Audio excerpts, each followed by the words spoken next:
Yes, we've done it. I believe we've done it. Can everybody hear us? Well, I can see me, so that's a good sign. It's always nice to see you, I say. Got some jaunty music. Our friend, Monfrere Sanchez, says party hard. Partying hard is painfully young. Party hard. I party gently. Yeah, me too. Party thoughtfully is what I say. I'm worried I might be blowing out eardrums. It's not about how hard your partying is. It's where you party and who you party with. You know, I do prefer a precision party sort of thing. I was trying to think of another P word. Stan is here. Stan, we were Crystal's talking. Here. Crystal Frazier's here too. There's Crystal Frazier. Oh, I'm telling you, Crystal Frazier is going places.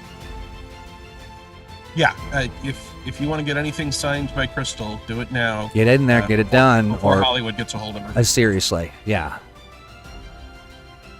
Everybody says we sound good. Jeremiah McCoy says, hi, kids. You know, Jeremiah was a good friend of mine. Let's see. We've got so many. Wow. Okay, people are logging in. They're checking out. They're hanging out over on YouTube. They're hanging out on the Facebooks. And we're here because it is ThursdAGE with Owen Casey Stevens. And I'm the disembodied voice of Troy. And I'm reminded as I look at the screen that I have forgotten to replace your name, Owen Casey Stevens, with a different font so it doesn't look like your name is Owen Casey Stepmans. It does, in fact, look that way again. But that's fine. If anyone doesn't know my name is, I'm pretty sure if you did a Google search for Owen Casey Stepmans, it would say, do you mean? Yeah. Do you mean Owen Casey Stepwens? Because it could be Stepwens. That's why those two middle initials are so important, because otherwise you'll get an MMA fighter. Poor Jeremiah. You know, it's so funny. Jeremiah doesn't realize that one of my superpowers is finding or saying or coming upon by accident perhaps a person's middle school nickname. So apologies for that, my friend. We will I was going to say I'll never repeat it again, but you know what I'll do is I'll forget and I'll repeat it again.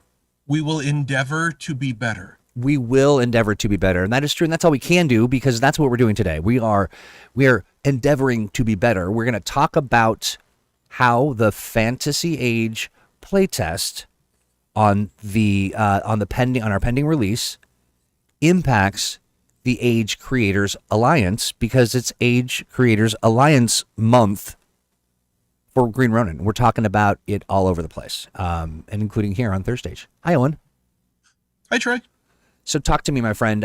When you look at the Age Creators Alliance, define that from your perspective for people who are watching. So the Age Creators Alliance is going to be an opportunity for people to make their own age system game content.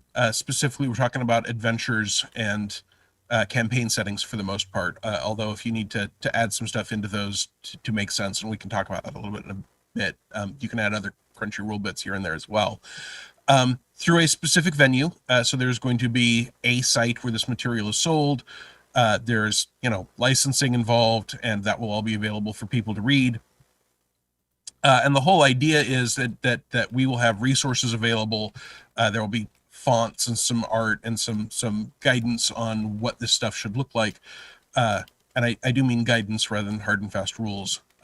And there are then some rules on what it shouldn't look like, and those are a little more hard and fast, which is fine.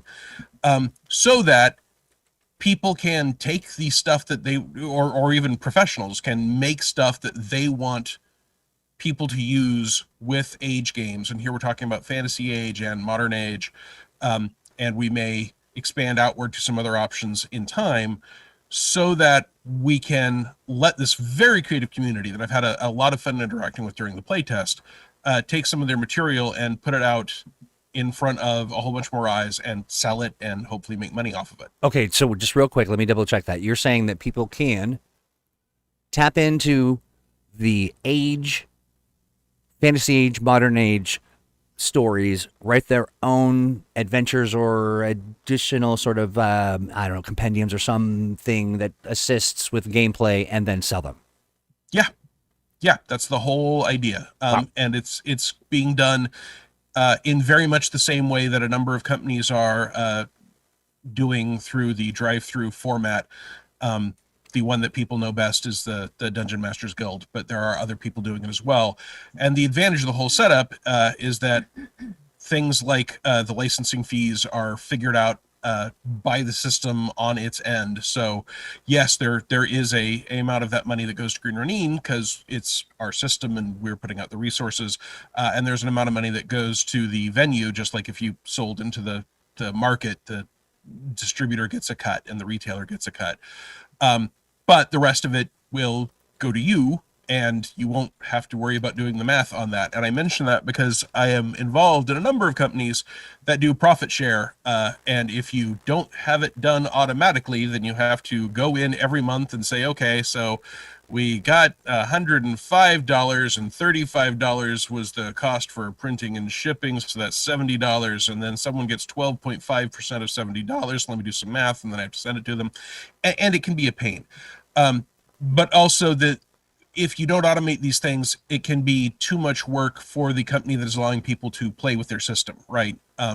We can't afford to set up a entire department whose job is to go over everyone's books who wants to do fantasy age material. That one of the things I've mentioned on the show before, and I'm sure I will again, is that licensing can get complicated. So having all of that automated lowers the bar of complication for people to come in and understand the kinds of products that we want to allow with this license, what the costs are, how to set it up, and you can get your material out there and put it in front of a community who will know that for age-related content, we come to this one place. Because that's another thing that can complicate trying to get into a specific game system, is that the fans of that game system may not know that you are selling things designed to work with it. So one site, one set of rules, one financial system, one place to point eyeballs. And we think that other people have had great success with that. We think that the very excited Fantasy Age Creators Alliance point eyeball are going to put out some really exciting stuff, and that will inspire more people to buy it and more people to make it and more people to get involved. And again, as I said, build a community around it. Absolutely. So one of the things I'm excited about is we have this, if you were to think of it as a human child, this particular program is about 35 years old and ready to be birthed.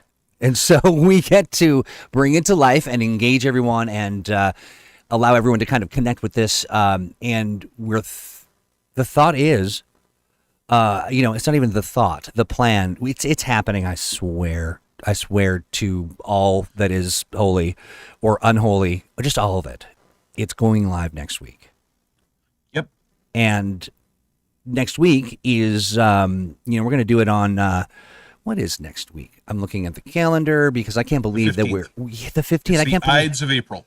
The Ides of April, on that day, which is also a Thursday, we're going to have a guest on this program, and her name is Meredith. And she works with Drive-Thru RPG. And we're going to talk about the content creation program and how it started and all of the nuts and bolts and how people can engage and get involved. And also, it's one of those moments where we get to meet one of our heroes. Like, we absolutely adore Meredith and everything that she does to help and support and be there. Just an absolute, by the time people get to Meredith, when, along the sort of, the chain of a day, it sometimes can be at the end of a very exasperating, set of challenges that you have created for yourself. And then Meredith is like, here I am to solve some problems and fix some things. And look at that. It's all working. And you're like, thank you so much, Meredith. But so I'm looking very much forward to that.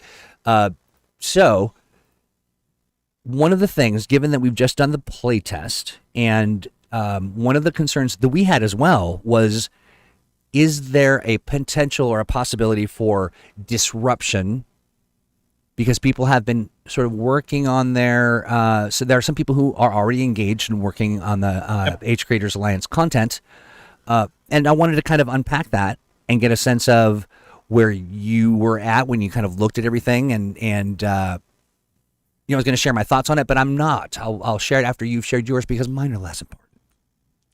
No, yours aren't less important at all. But you are being disembodied at the moment. That is very true. So one of the as you mentioned, one of the big points of getting of delaying the program until we could get a playtest out, and then putting the playtest, for example, in the hands of the people that we are already working with to do Creators Alliance material, was to not blindside them by a set of expansions and revisions to the rules. And for anyone that is listening for the first time, we're talking about the Fantasy Age core rulebook, which we intend to be a replacement rulebook that you can take your basic rulebook off your shelf or just move it off to one side, put your core rulebook in, and everything else that we've already produced will still work with it. We're not doing a new edition. We're not making anything incompatible. But that doesn't mean that there aren't new opportunities in that core rulebook that people who are doing Creators Alliance material might be able to benefit from. So to give an example, we've added a fourth class, the Envoy, and in general, the playtest feedback on the Envoy is quite positive. So the Envoy is a very social character that is very much about working with other player characters and working with and against NPCs in social settings, and being more about talking and negotiating and understanding people than about stabbing them or blowing them up with fire. And that creates a whole new set of options when you are talking about building an adventure. For example, we've got Envoy stunts, which are specifically stunts designed for the Envoy class, that as you gain in levels, you can gain access to these special stunts. And we also have basic social stunts, which we have filled out a little bit. And if you were doing a social encounter using the basic rulebook, some of these were tools you did not have. Now, the things that you did have would still work. So if you'd said, this is a communications test, and here's the specialization, and you left it at that, that would work. But just like when you are writing a monster for a combat, you may say, okay, this monster favors these stunts, and it can do these stunts for a stunt point or two less. We have added stunts that did not previously exist. So you could say, well, this creature specifically is good at this stunt, or it has this Envoy specific stunt, or you can go the other way with it. There are monsters who currently exist that have things like repositioning this monster costs one more stunt point. So for example, if you were putting together a famously difficult to deal with, curmudgeonly, perhaps balding, bearded, gray short-shirted, hard to negotiate with grognard As NPC, if. just as an example, who wears glasses and has a mustache, you could say, okay, here are some specific social stunts, and using those social stunts on this character, take one more stunt point than usual. And it would work the same way as it had with repositioning them, takes one more stunt point than usual. And that gives the GM some information about what that character's like in a very compressed space, and also has a direct game mechanical result. And you just wouldn't have known to do that if you're just using the basic rulebook. If you'd written it without that, it'd still work just fine. It just doesn't get the benefit of the additional ways of doing things we put together. So that is one of the real opportunities there, is that with this new class, we have some directed game mechanical effects that did not previously exist to open up the game to have more than just ability tests and focuses when we are talking about things other than combat and blowing things up and magical manipulation and healing. And so that's one of the places where I encourage people, if you're currently looking at the playtest and you're one of the people who's doing Creator Age stuff, look through those stunts and the class stunts. And we also have a whole section where we talk about stunts working a little differently. We've got the stunt attack action, which we've put in. We've got rules on generating stunt points and knowing the stunts and situational stunts. And a lot of this is stuff that has evolved as the game's been out, and people would ask, well, what about this corner case? And we don't want the game to be too complicated and have too many if-then statements. But it turns out by carefully defining a few things up front. This is a simple check, this is an advanced check, that kind of thing. We can cover a lot of those questions quickly and easily in advance so that the game goes more smoothly, because a lot of the questions that have come up, we can prevent them from coming up with the core rulebook rules in ways that the basic rulebook just didn't know it needed to. So that's all one big important part of what's changing. I like it. To answer a couple questions for our friend Slit518 says, how's everyone doing? Great. We're doing quite well, and thank you for asking. They also say TTRPGs need more character options classes that don't focus solely on combat.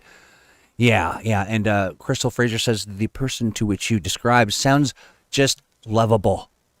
Lovable, she says. So one of the things that I was, because I'm a online community manager and producer, and I've done a bunch of those kinds of things, I have been sort of trained, my neural pathways have developed around the notion that, oh my God, this is going to be disaster. Not, kind of a low key panic at all times. And so to prepare for that, I sometimes can find myself expecting the worst, preparing for the worst, but then discovering that it's not quite as bad or even really fair to define in a good or a bad sense, because not really knowing, hindsight, as they say, is 50-50. And so not really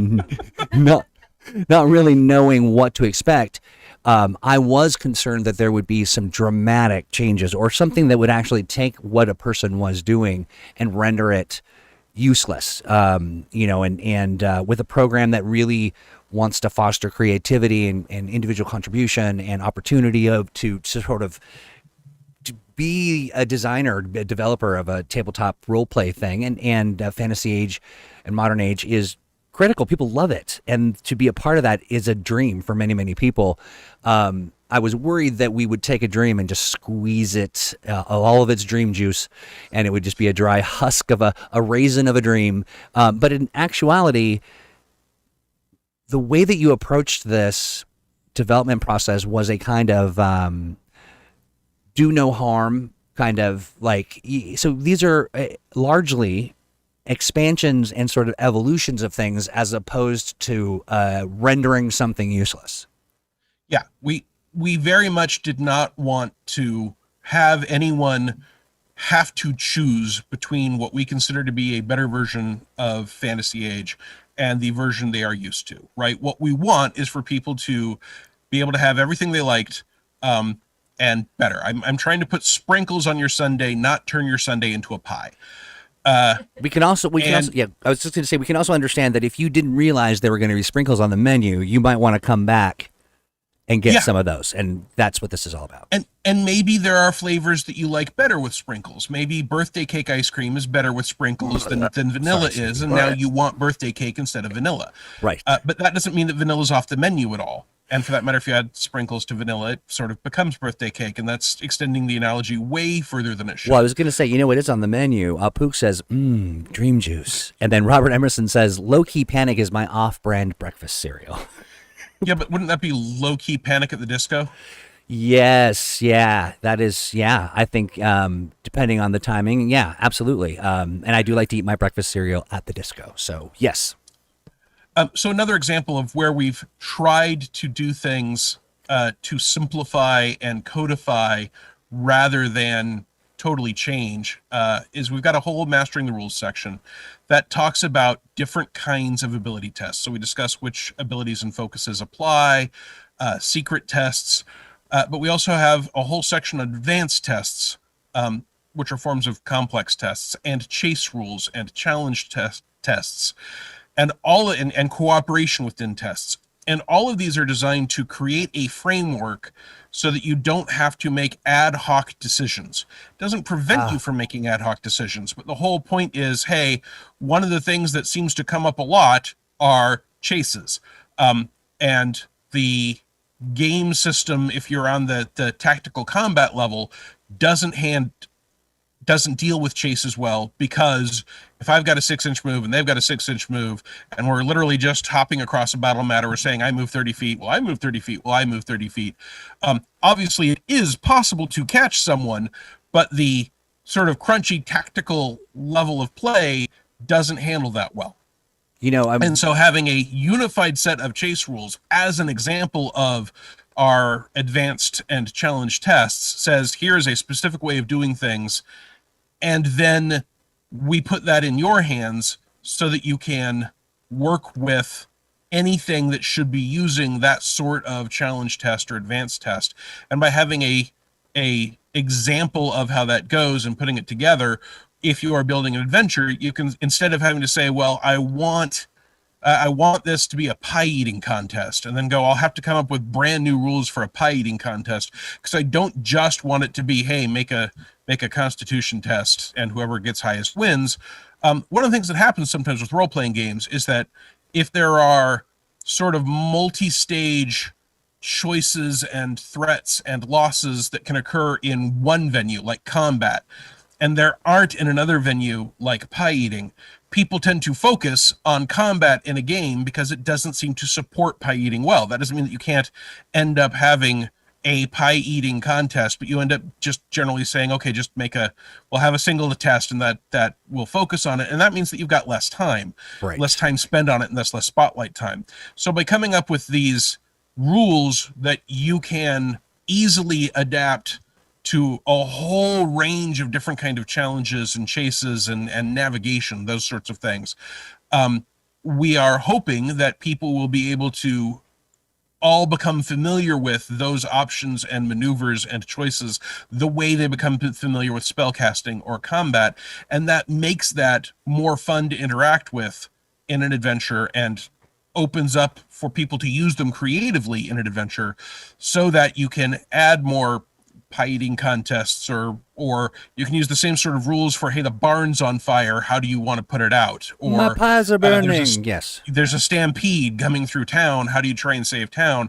And I don't dislike combat in role-playing games at all. I enjoy it quite a bit, but it can be a little one note, and it can be fraught with ethical dilemmas that some people don't care about, and that's fine, and others do. Yeah. And that's great too. And I want those people who want a role-playing game that I would like to be able to create a fantasy age where if people want combat to be rare, the game is still vibrant and has interesting choices and does different things, and different kinds of characters still have things they can do. One of the things I mentioned with the Envoy that for me is so exciting is that one of the Envoy's key powers is that they can, in various circumstances, give other people stunt points. But that means that they could give those other people stunt points in situations where those characters aren't likely to generate stunt points. So when the final version comes out, I want it to be the case where if you're doing a negotiation, you're like, okay, well, the Envoy clearly is going to be doing most of the negotiation, but then the Envoy gets some stunt points in that social encounter. They can say, okay, well, I'm going to give this stunt point to the warrior who's over there keeping an eye on the other guards, and then he can use it for some social stunt that he might never have earned the stunt point for, but it brings that character and that player more into the scene. So here's a question for you. So, we're hanging out in town. We're having a pie eating contest, right? And these new economy of efforts, these sort of I would say shortcuts, but they're just kind of like get us there a little faster. It kind of allows us to, like, we get our pie and then we can eat it too. And then there's a stampede. You said, like, a stampede. Is that like that many-legged creature that comes in because it smells the pie and it starts to draw your demise before your eyes, and then it eats all your pies and escapes? Is that what we're talking about? I would like to see what a stampede would look like. I don't know if that means many stands, many tiny little stands, or if it means like one long sort of, For Go ahead. For reasons that only Stan and a few of his close friends will understand, clearly a stampede is a large herd of animate Asian cream puffs, little Okay. bouncy cream puffs coming along in a huge mass. Well, this is in And theming with our show today on accident, but yeah, it's all about baked goods and all about foods. baked And goods. I frequently go to baked goods as a example of something outside of normal combat, because everyone knows what a pie eating contest sure, is. everyone knows what We could dream use a juice is. strongman competition if we wanted to instead. Sure, yeah, Or a marathon or the Olympics, right? yeah. I'm just saying There it are a takes a lot stronger of man to, you know. the Olympics. No, to go with pie. I see. Yeah, yeah, that's what I say anyway. Hey, a good question here from our friend over on the YouTubes. This is Slit518 says, Owen, you ever go to make a game you think will be simple, but then realize it is more complicated than you originally thought, adding systems and subsystems and etc. I think every time I've gone to make a game, I mean, literally in my entire career, I have discovered that it is more complicated than I thought. And I tell you, early in my career, when I found that things were more complicated, my instinct was to press the pedal, get more gas, and lean into the complication. Because I personally get great pleasure out of figuring out crunchy, detailed, complex, modifier-driven game systems. That's fun for me. Figuring out that I am better off if I charge on a taller than usual mount from the top of a hill with a tailwind towards a foe that takes extra damage from a piercing weapon. So I'm going to lean into my lance instead of hitting him with my mace. It's like the Rube Goldberg. For me, all of that is fun. As I have played with more and more people and decades have passed and I've had less time and I'm older and not as sharp as I used to be, I have very much begun to see that not only is there an entire segment of gamers that never enjoyed that, but that there are different play styles that don't work well with that. So I have switched to believing that every complexity must support enough gameplay to justify its existence. There has to be a sufficient weight to that complexity, that it's got to be load bearing. There's no point in adding vast complexity so that picking a lock is significantly different from baking a pie unless you're having a game or a mechanic that makes that lock picking so ubiquitous and so story driven that it's worth having a totally separate underlying game mechanic. And if you're doing the right game, right, I could see it. If you're specifically making a game called Safecrackers and the game is about getting into security, maybe you would have different kinds of security, have different game systems so that you would want specifically a safecracker and a demolitions guy and a pickpocket, and their rules would work differently so that you'd be good at different things.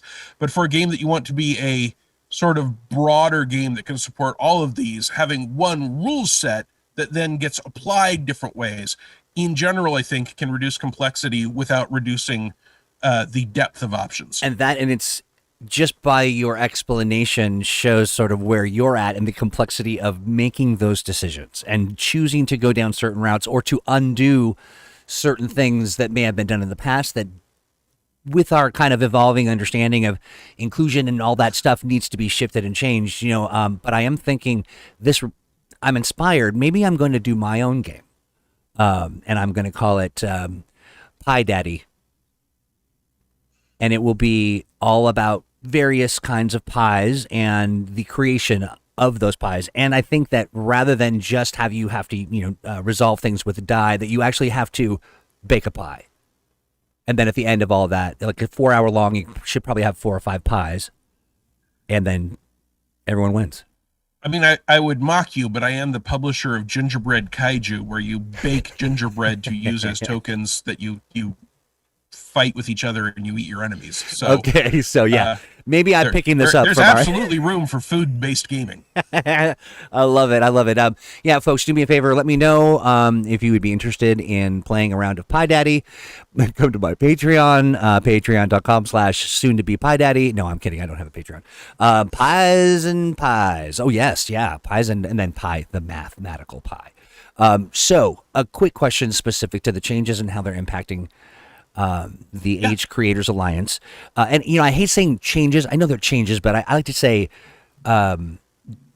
additions, or it just feels like more of a plus game than a minus, or that we're changing the way the world turns. Yeah, there are a few things that we have out and out changed, but they are the way options work in a detail level that things like adventures and campaign settings don't go into. So, for example, we can change the number of rounds you have before you die without changing the exact mechanic so that it remains compatible with all previous material. So there are some things are changed, but those changes should not affect compatibility with anything other than the basic rulebook. The basic rulebook and the core rulebook are going to be different rulebooks, but it's the same core game, and all the existing material that works with the basic rulebook will work with the core rulebook. Now, the reverse will not be true. You can make something for the core rulebook that will reference things that the basic rulebook doesn't handle. So if you made an adventure and you say, hey, this NPC is an envoy and he has these options,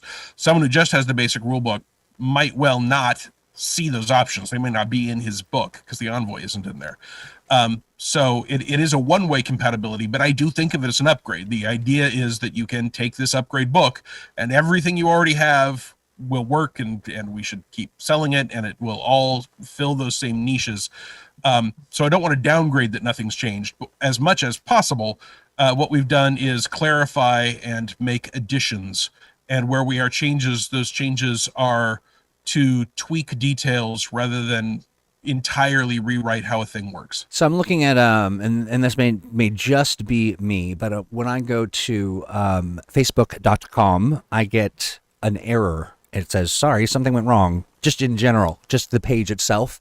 I was noting on our Restream analytics that we may not be connect. Oh, now it's showing online. I'm not sure. It is weird. But if you are able to, I'm showing an error, internal error, which. So here's the interesting thing. If I try and go to Facebook in a new tab, I get an error. However, where I have a streaming, it is still streaming. So I think that there's clearly something has gone awry. I'm not going to touch any of the settings just in case we're sort of in a stasis and people can't get there if they're trying, but they can if they are there. They're being sort of Do me a favor, and folks, if you on Facebook can hear or see us still, say hello, won't you? Because we can't even get in through Facebook. Weirdness. That's weird. The show must go on, and Zuckerberg can just. All the words I was going to use were foul. I don't have that much hate for the guy. I mean, maybe a little, but yeah, whatever the case may be, we'll try to connect here in just a moment. But and we will continue our dialogue. So when let's say if somebody's sitting on a bunch of work that they've done. They've built this within the fantasy age space. They've built it. This goes without saying, but I'm going to say it anyway because we should, and that is these changes are impacting the fantasy age part of the Age Creators Alliance. Yes. Not the modern age. And while we don't offer at this moment the Blue Rose part of that is we're looking at adding that later, and it does not at all involve the Expanse. No, it does not and will not involve the Expanse. There is another license involved there. Yeah. And for good and proper and easily understood reasons, the Corys do not want other people that they are not even in contact with doing things with their universe. Yeah. So that does not mean that you could not do a modern age thing set in space if space is what you're excited about. And obviously, just the phrase space age just rolls off the tongue, sounding like something that we would do. So we're not saying that everything must be terrestrial and modern, just you cannot use the Expanse rules or background or material or IP or any of it. For friends that are on Facebook and you watching the stream, as I understand it, you're unable to comment, but you're still able to hear and see us. So don't refresh, because if you do, you'll be kicked out of Facebook altogether. You'll see that error page. So, so guess what? We're going to do this for the next 5 hours. Just hang out with us. You can sit there and listen, not able to say a word. We're not doing that. Okay. I wanted to do our song, our little routine that we're working up for our first live convention show where we get to, take up the stage. We have a little performance we're working on. Yeah, we're not going to preview that to anyone because otherwise no one will come see it in person. True that. Yeah, yeah. You really want to see it for the first time once. Although the refrain on the sofa is giving advice on the sofa. It's very moving, but Tear jerking, it really is. Yeah, it really will get you in that special spot. So we clarified all that good stuff just so everyone's aware. And I know that people will ask, and that's okay. We just want to give you the opportunity to know before you asked. And then if you were, let's say all things being equal, which I don't really know what that means, but I'm just saying it anyway. When you look at somebody who has worked on this stuff and they've done it they didn't really know these changes were coming and these additions were going to be rolled out, and we kind of delayed the timeline to sort of allow for people to reconcile with that. What would you encourage a person to do to understand, to come to a sort of an understanding about how these how these changes could possibly impact the work that they've already done? Should they care about it? Should they investigate? And what could we do perhaps to even help that process along? I mean, I personally think that the most systematic changes, the things that are most likely to catch you by surprise, that might give you opportunities that you don't know about without looking at them, are covered in Chapter 8, Mastering the Rules, and in the whole stunt section, which I'm going to tell you what Chapter 6, Stunts. And, there's some stuff in combat, like the stunt attack option. There's some stuff in Magic, for example, now, if you fail the test to cast a spell, you can either just let it go and only lose half the magic points, or you can push by spending even more magic points to go ahead and succeed. But those are relatively minor changes that should impact every aspect of the game equally, right? So if you're not thinking about that, but you put a villainous evil priest using a mage type build for the NPC into a game, and you don't know that the rules on casting magic have changed, you didn't notice, it doesn't matter, because either the GM is going to run that character with the new rules and all the players will have the new rules, or he won't, or she, in which case neither the players nor the bad guys will have those new rules. But there are things about stunts, as I was talking about with having the very situational stunts, having some social stunts and exploration stunts that did not exist in the basic rules, that might help you to build a more interesting element to your adventure. Similarly, when we're talking about challenge tests and advanced tests and chase rules, and we've got some specific examples of those in the game, we may add yet more. That is another place where reading through that in the Mastering the Rules section should show you what the new things that the game can support are. And again, if you didn't include any of that, that doesn't make what you're doing any less playable, but there might be new opportunities there. You might have previously said, okay, so in this particular encounter, you're in the middle of a pie eating contest while the building is burning down and a stampede comes through. And previously you had just said, make 2 tests and you're done. And now you're like, well, that's narratively, I wanted that event to happen, but I knew it was going to be kind of short and boring. Now I can say, oh, I can put in a challenge test, and there can be consequences for failure, and there can be moderate consequences and severe consequences, and I see that here is the format for doing those things, and that might well elevate that encounter to be something more interesting and more memorable and more fun. I like it. Hey, I also wanted to say howdy do to Duke. Duke is hanging out over on the YouTubes. Duke Igthorn. Another one of we've got a community collective that everybody's individual names are really fascinating, like really awesome names. And some of them I bet are even real.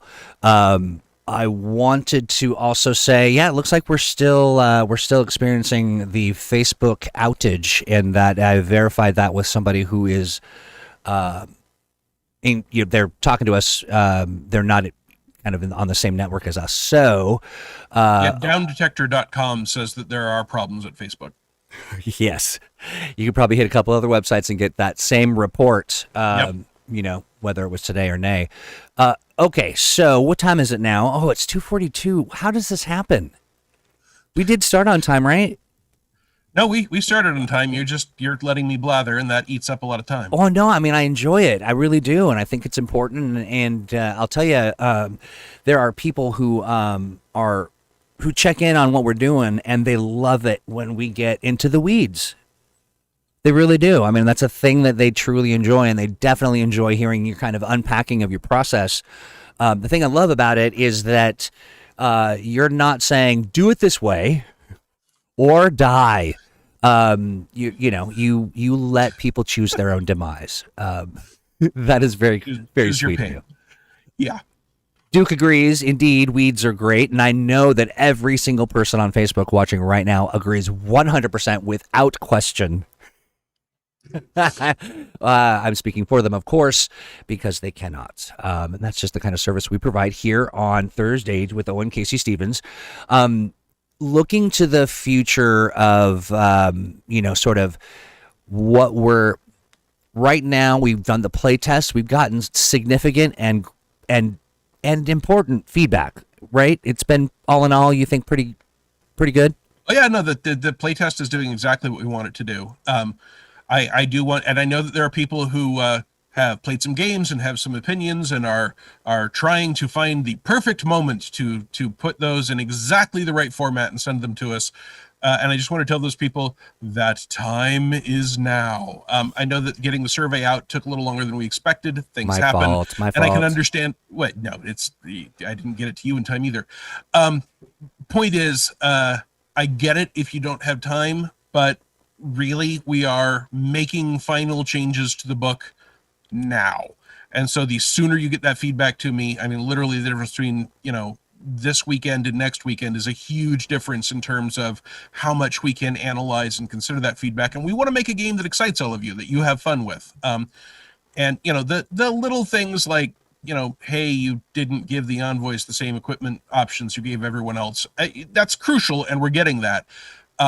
And maybe you're the one person that notices something no one else noticed. That happens. But I was told it's the very long survey of longness. Tell me about it, Duke. Tell me about it. Skip any part of the survey you don't have strong feelings about. But being able to ask, what are your thoughts on this class? What are your thoughts on specializations? What are your thoughts on the changes to stunts? Those are important questions for people that have important answers. If you are universally thinking, it's fine, it's fine, it's fine, just skip those sections. That's fine. I don't mind if I get a survey and it only has 2 pieces of feedback on it, and those 2 pieces of feedback are the 2 things you really cared about, then by all means do that, especially if that's what it takes to get through it and To get it unclog to the us. log jam. Yeah. No,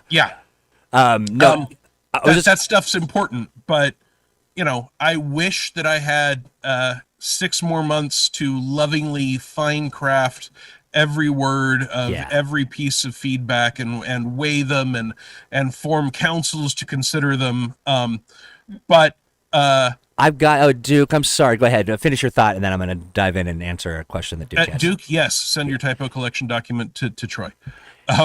We've got a link for you, Duke, that is our, it's sort of our, tell us what is weird, and you can become part of the Weird Hunters Club, and I will drop that in the chat.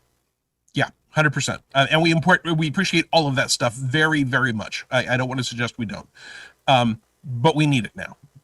Yes, yeah, and that's what I'm going to say as well. There's a few people that, like even our friend Duke, who's like, yes, I've been, because I think that people value, they understand why this is important and why, and I also think that we all kind of have it's spoken because we talk about it on ThursdAGE, since the dawn of time, and that is people who are engaged in tabletop roleplay games are generally better looking. They smell better. They are highly successful. They are charming and a delight. Troy, I gotta interject. The claim that we smell better is clearly not a claim made by people that have gone to conventions with 10,000 or more people in them. That's because there are some of those people that are not necessarily tabletop roleplay gamers. They have They're interlopers. They gotten involved. They are maybe troglodytes. They are, because they can shapeshift, right? Can't troglodytes, aren't they kind of like a malleable, like they can look like other people, but they stink real bad? No, that they stink real bad, but it's doppelgangers you're thinking. Oh, there we go. And anyway, yeah, there might be troglodytes. That's possible. That's or it. Doppelgites. Troglodopplers, yeah. But that is to say, no one can prove me wrong on that I think assertion. Doppeltrager is my favorite portmanteau there. Doppeltrager it is. I like that myself.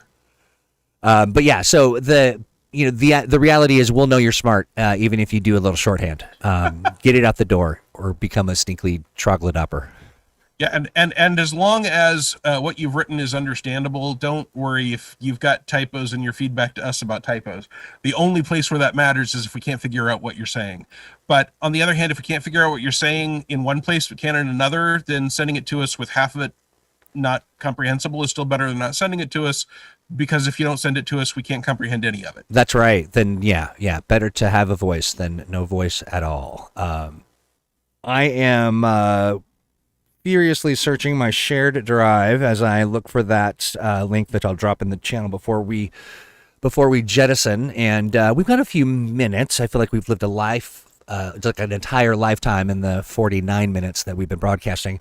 And again, I'm still not necessarily seeing our connection with the Facebook friends, and it looks like we might be. Okay, I'm going to double check this so that we can be assured that our chat and everything, I'm not seeing. If you can hear us on Facebook.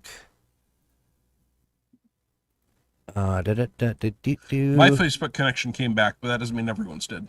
I was so one of the reasons why I was so anticipating or worried about Facebook is because when we're doing these events, these live streams, a magical thing happens, and it is we're blessed when this does occur, and we appreciate it every single time. But people send in artwork to celebrate, to kind of, they look at something that we're doing and they feel so inclined. We've gotten artwork submitted from quite a few of our friends, but one of them is, I would say, prolific in their support, and that would be Stan. And Stan has sent something in. I'm preparing it now. And let's make sure I'm doing it right. Okay. You may not be able to hear me, or maybe you can. I have no idea, but I can hear you. Oh, good. And everyone can see. Live is scary. That is true. Litta says live is scary. Or live is scary. Either one. Both are scary. Beware the Ides of April. Well, not beware so much as anticipate them gleefully. Really, it's going to be fun. I love that, and it is going to be fun. I believe. I think that is the ancient game philosopher Owen Stottle. Owen Stottle. I like it, Owen Stottle. Let me double check. We only have we have about 10 minutes left in our broadcast day, but I want to see how we're doing on Facebook, and it looks like we are still going strong live. Okay, good. Yep, comments are back, but they are not piping through to our services, but I can see you on Facebook, so that's good. All right. It looks like Facebook is different levels of back in different places, so yeah.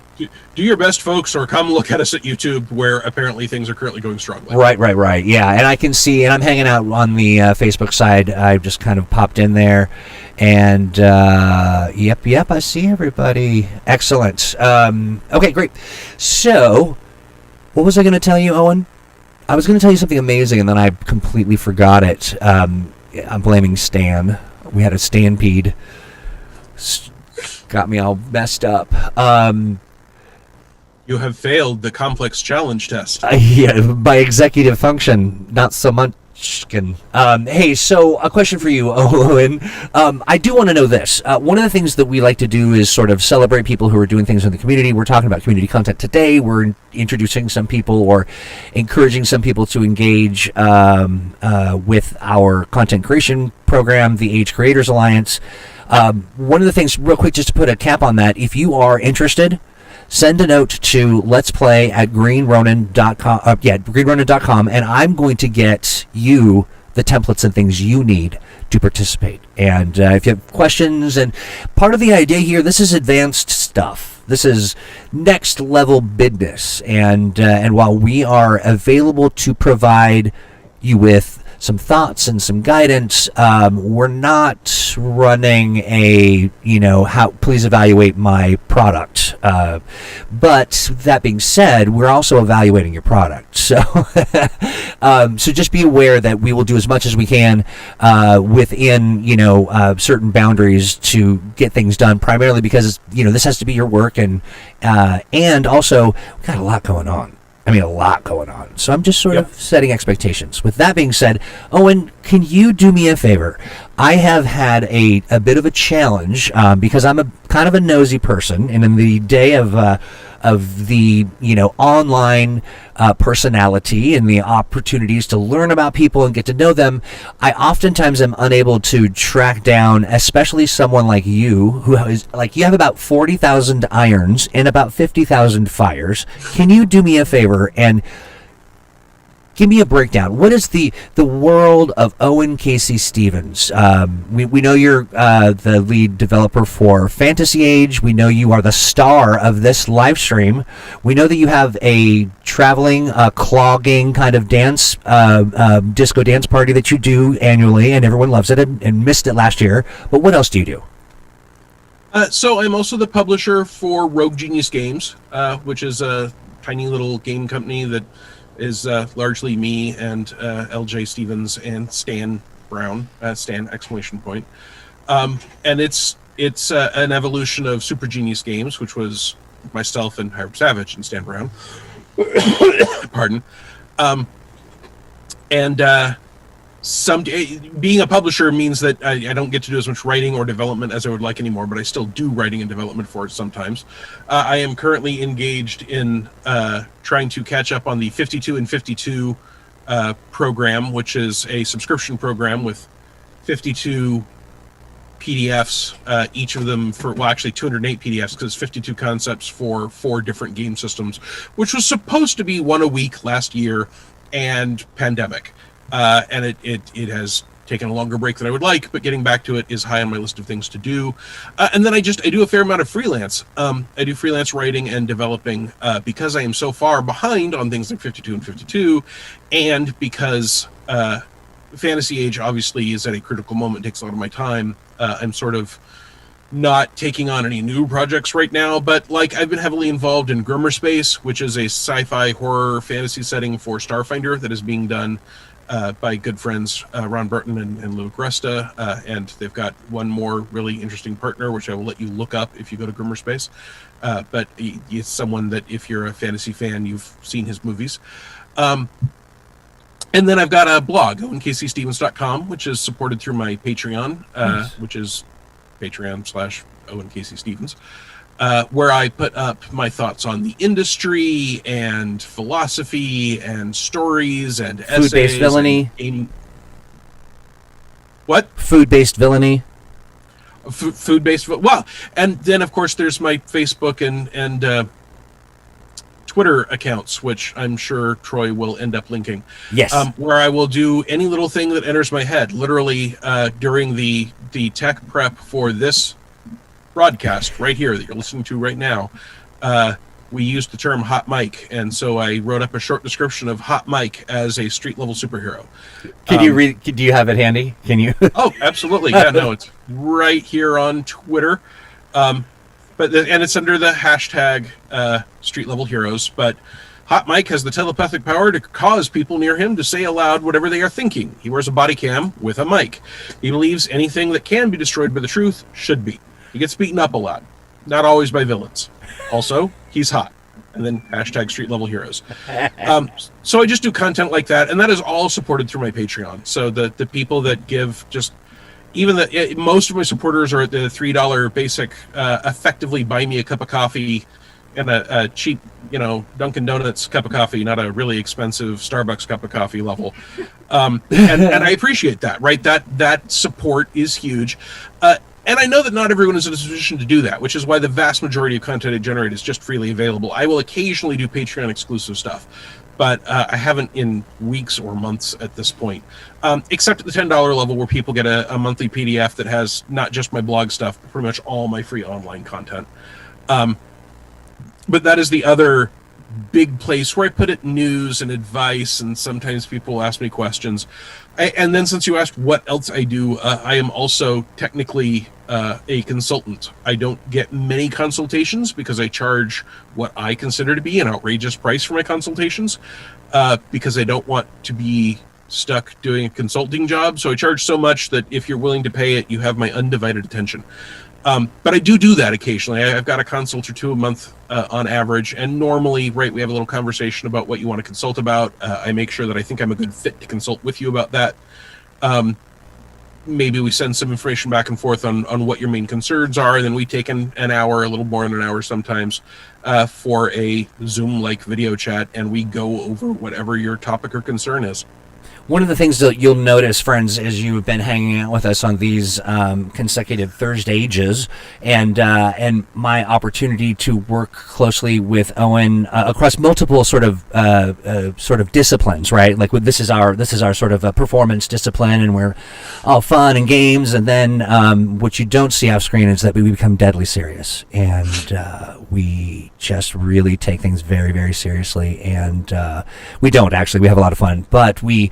In all the capacities that I get to connect with you, one of the things that I think is important is people need to contribute to a world where you are free of, you specifically, Owen, free of sort of the crushing weight of any of the other, garbage that life can throw. And that means, you need someone to just hand over $1 million so you can continue to just create and do the thing that you do, because it's really fun, and it's fun to be a part of, and it's fun to watch play out, and it is, certainly worth $3. As a matter of fact, I am going to personally sign up for your Patreon in a show of solidarity and support, because you're an artist and you do an art form, and it's wonderful, and I want to see more people support and get into that, and let's normalize sort of valuing contributions of creative effort and clear the pathways for folks that are in that space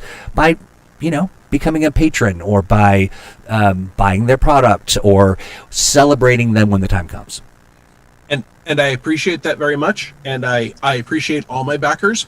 I also want to challenge people to look for people who are perhaps not as established or well-known or bearded cis white hetero male as I am, and support them. I am a big believer that in order for this entire industry to survive, we need to embrace diversity and embrace a level of not just trying to not make things worse, but actively make things better. For example, I don't think it's good enough to just not be racist. I think that we must strive to be anti-racist, which is not, I'm not claiming I've mastered that by any stretch, but it is something I spend time working on, and I think it's important. So don't just throw $3 at me and figure you saved the industry. I'll take the money. I absolutely will.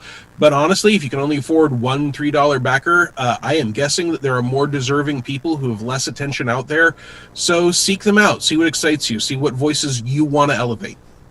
I love that. And I think, it reminds me of the notion that there's a lot of different ways to do good things, and I think one of the important things here is to recognize that while we don't have all the answers, we are connected with people who have some of that answer. And so if you're following someone on Patreon that people that you just can see what they're doing is good faith effort in contributing to the creative sort of, zeitgeist, and they're in there, they're making it happen, they're making it work, creator of color, if there's somebody out there that is inspiring you, that that needs a boost, share that with us. Share it with us on Twitter. Share it, and we'll amplify it through our social media. And adjacent, it doesn't have to be somebody who is, designing a full world, and it can certainly be that, and we know many of those folks and like to call attention to them as well. But there's this burgeoning sort of new space that is feeling welcoming and amplifying those voices. I think, and I agree with Owen 100%, is really, really important. And sometimes you can do, the $3 for a person and then the $5 for the other person, and then maybe not have, cut out one coffee, in a month or something that you would buy at Starbucks. So listen, it is 3:03 and that's Pacific, and I know you are in the lair, which knows no time, and a time beyond time. Owen, thank you so much for hanging out today. Thank you for providing kind of the depth of the answers specific to how things may change or may the opportunities that people have with the Age Creators Alliance. Folks that are interested in that, do me a favor, send a note to letsplay@greenronin.com, and I will endeavor to get that information to you as quickly as possible. We do get quite a steady stream of emails, and we try to keep on top of that. Sometimes we lose them, and if that's the case, or if you're feeling a little anxious, don't be afraid to just a friendly, polite little poke. And anything else, Owen, before we wrap it up for the day? Yeah, one thing. Duke over on YouTube specifically asked, are the goblins supposed to have a speed of 14 plus dex, or was that a mistake? So, in the playtest, goblins as a playable ancestry are fast. They are faster than you would expect them to be if you were just looking at the basic rule goblin monster entry. That was not a mistake. That does not mean that it's going to be that way in the final version. One of the things I like to do with a playtest, if I am not sure if a thing is a good idea or if it's going too far, is to kind of crank it to 11 and see what the feedback is as far as fun. And that's the most important thing to me, is this fun? And obviously, being good at something can be fun if you're the person who's good at it, but if you're too good at it, it may make things less fun for other people, or, as I was saying, if it adds too much of a weight of complexity for what it does. So I may dial that back in the final version. That's absolutely a possibility. But it was entirely intentional. For one of the things that we did for the playtest was to say, what if, despite being small, goblins were zippy little buggers, and one of the things that you could do if you were a goblin player was get there, get out, run around, and basically go kind of crazy at high speed. And I like it. That doesn't mean we'll keep it. My preferences are not the universal standard by which all things must be measured. On the other hand, being the lead developer has certain perks. So might dial it back. Heck, I might decide to crank it up. We'll see. You'll have to buy the final version to find out. But I did want to answer the question because a lot of people were asking it. It's a regular piece of feedback. More people so far have asked, is it a mistake, than have said, I think it's wrong. I think it should be a mistake. So that curiosity is a high level, and I always want to encourage people to ask questions because it makes our life easier doing this show, to have things to talk about. So I wanted to take a moment and specifically, and now Duke is rooting for 16 plus decks as their speed. And I will remind everyone, if you have any questions on any topic that you'd like to see us tackle, write that question up, and you can send it to me by Facebook or Twitter or email if you happen to have my email, or you can send it to Troy at letsplay@greenrunning.com, and we do try to get to those questions. We definitely do. Absolutely. I'm going to, before we head out, I want to show. Let's see, make sure. Owen, say something for me, would you? I'm now being told that halflings deserve more than an 8 speed. And here we have art of the Stampede, which has a large number of pie-loving stands moving towards a very tired-looking baker with a tray of pies saying, "Oh, no. Merde." The Stampede makes extra sense when you're aware that Stan, and for that matter, the Nerderati and I used to do a pie run out in the Pacific Northwest, where at 2 or 3 or 4 o'clock in the morning, you end up seeing your friends at a 24-hour place that serves good pie. Right. And now I've got someone asking, when are you starting a Twitch? So I try to only be bad at a limited number of things at a time, and every time I start something, I'm bad at it until I've done it for a long time. If you want to see how bad I am at things like this, you can go look at the Demi-Plane of Gaming, which I did with my dear friend Steve Russell, and there are more than 50 episodes of that on YouTube. So, like, you know, if you do one a week, it's a year of content of us talking about stuff, not all of which is relevant anymore, because that's from nearly a decade ago now, which was when we started. Oh, wow. But it ran for like I said, a long time, and continued until his death, sadly. But you can see how terrible I was at this early on. So a Twitch. The thing about Twitch is that to be successful on Twitch, you've got to do it a lot. We are working on having a Green Ronin Twitch stream that broadcasts this stuff on the reg, and Yes. we're not doing it yet. And I might well stick to that rather than having my own Twitch. And of course, I've got my own YouTube channel, which I did not mention when Troy asked me what I was up to. That most famously has the Star Wars Rebel Lieutenant story. I strongly suspect if you look up Storytime Rebel Lieutenant, you'll be able to find it. But I do a lot of video stories, and have for a few years, that are things like the time that I jumped onto a moving train, or the time I beamed myself in the head while throwing newspapers, or that time our friend John bought us a new microwave. Those are all stories that we've got video versions of that you can go look at. So Twitch, for me, my own Twitch, is definitely a maybe rather than a when. And if it is a when, the answer is not for a while. And maybe we'll have information for you in the future. And maybe we'll have more information. But for now, we are going to sign out.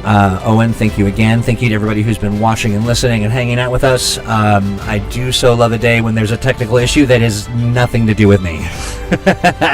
Until next Thursday, we get to bring on our friend Meredith from Drive-Thru RPG, and we're going to also be... What are we doing? What are they doing there? Like smash a bottle of champagne against the ship? We're christening... Yes, we are going to christen the Age Creators Alliance. Yeah, absolutely. And is that a bris? Is a bris a christening? Is that something different? That's very, very, very different. Okay, I'll check it out. Stan, thank you for the artwork today. Thank you, everybody, for watching. We'll be back. I'm going to take the time between now and Mutants and Masterminds Monday to learn about what the difference is between a bris and christening. And until then, we bid you adieu. Have a wonderful week. Stay healthy, and we'll talk to you soon. Bye-bye.